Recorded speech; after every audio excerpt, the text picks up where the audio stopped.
Hello and welcome to The World Now. The World Health Organization has declared the mpox outbreak in parts of Africa a public health emergency of international concern. The highly contagious disease has killed at least 450 people during an initial outbreak in the Democratic Republic of Congo. WHO Chief Tedros Ghebreyesus says the potential for further spread within Africa and beyond is very worrying. We have details in this report. In declaring the public health emergency of international concern, Dr. Tedros Ghebreyesus said the emergence of a new clade of mpox, its rapid spread in eastern DRC, and the reporting of cases in several neighboring countries are very worrying. I announced that I was convening an emergency committee under the international health regulations to evaluate the upsurge of mpox in the Democratic Republic of the Congo and other countries in Africa. Today, the emergency committee met and advised me that, in its view, the situation constitutes a public health emergency of international concern. I have accepted that advice. WHO is on the ground, working with the affected countries and others at risk through our country and regional offices, as well as with partners including the Africa CDC, NGOs, civil society, and more. WHO Regional Director for Africa, Dr. Matshidiso Moeti, said significant efforts are already underway in close collaboration with communities and government, with country teams working on the front lines to help reinforce measures to curb mpox.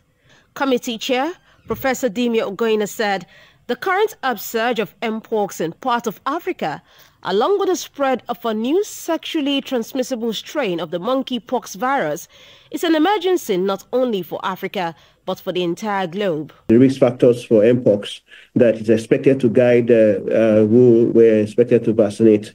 And so all countries and state parties, and I think all the countries represented had a costed plan, and some of those countries also had plans to ensure that they make a procurement of vaccines. In most African countries, over 40 of our 47 countries has a very effective, robust surveillance system that may miss some cases, but it would be very difficult that they miss a whole outbreak that is happening in the country.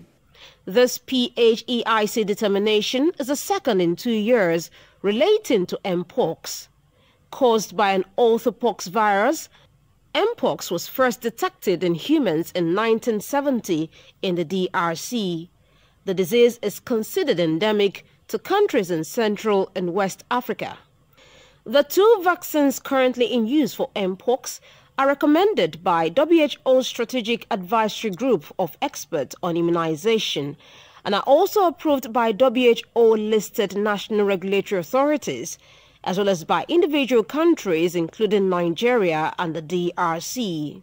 When it comes to the LC16 vaccine, this is a very special vaccine in terms of that this vaccine is not commercialized, but at the moment produced on behalf of the government of Japan. In previous incidences, the government of Japan was very generous when being asked to donate vaccine to countries. And this is also one way for WHO to work with countries and with the government of Japan to facilitate donation of the LC16 vaccine. Emergency Committee is working on drafting some temporary recommendations for the consideration of the Director General to issue. So that is something we expect to be able to release in the next day or two. The teams are working on it very hard, even as we speak, as we are sitting here. And so with those targeted temporary recommendations, there will be some advice for member states, affected member states, at-risk member states. The WHO is working with countries and vaccine manufacturers on potential vaccine donations and coordinating with partners through the Interim Medical Countermeasures Network to facilitate equitable access to vaccines, therapeutics, diagnostics, and other tools.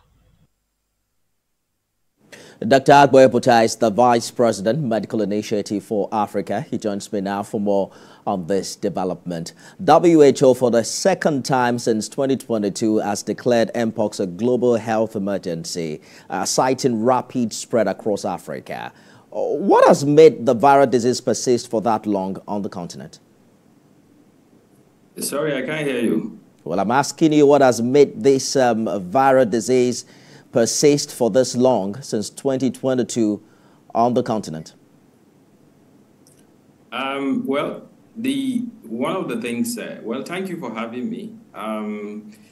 One of the things that we also would want to emphasize is that the current strain of the mpox that is responsible for the declaration of WHO that this particular outbreak has is of international concern is actually a different strain from the one that was responsible for the 2022 and the 2023 outbreak. So to a large extent, one of the reasons why this is of concern to us and WHO and key stakeholders is because this is a new strain.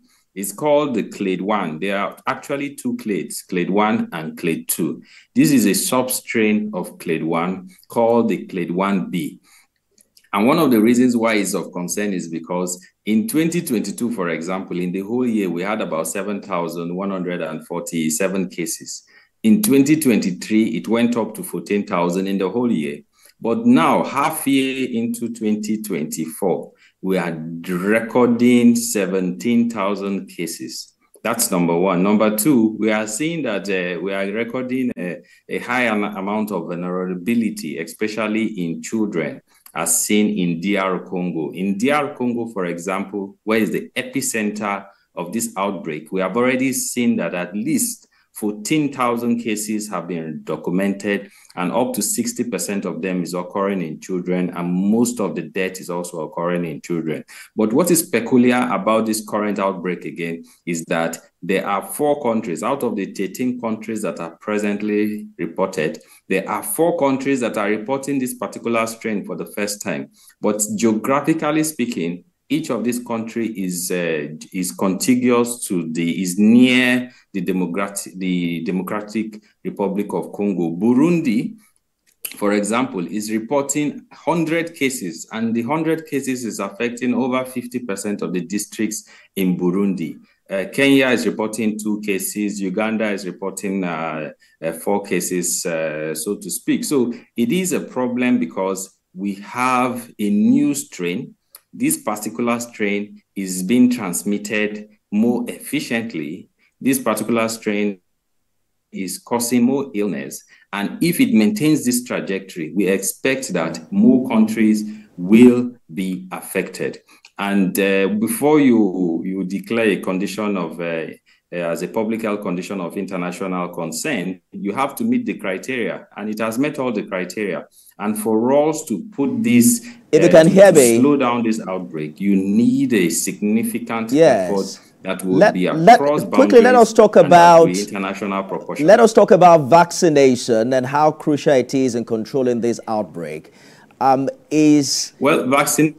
Do we need a new vaccination for this new strain that you are talking about? In the market, but there are 2 vaccines that